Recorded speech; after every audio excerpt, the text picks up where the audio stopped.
বাংলার মানুষ যাতে আগামী দিন তার মৌলিক ভোটাধিকার প্রয়োগ না করতে পারে, এসআইআর এর মাধ্যমে আপনাদের ভোটাধিকার কেড়ে নেওয়ারও চেষ্টা হয়েছে। কালকে আমার সভা ছিল পুরুলিয়াতে। আমি পুরুলিয়ায় সভা করাকালীন আমার কাছে খবর আসে যে অবৈধভাবে বিহার এবং উত্তরপ্রদেশ থেকে ভোটার ঢোকানো হচ্ছে বাংলার বিভিন্ন প্রান্তে। কালকে আমি সিইও দপ্তরে সন্ধেবেলা গিয়ে পৌঁছাই এবং এদের চুরি আপনারা দেখেছেন, আমরা হাতে নাতে ধরেছি।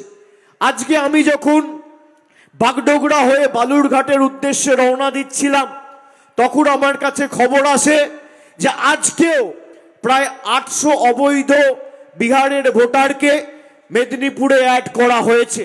বাংলার বিভিন্ন প্রান্তে বাংলার ভৌগোলিক মানচিত্র, ডেমোগ্রাফি পুরোপুরি বিজেপি পাল্টে দিতে চাইছে।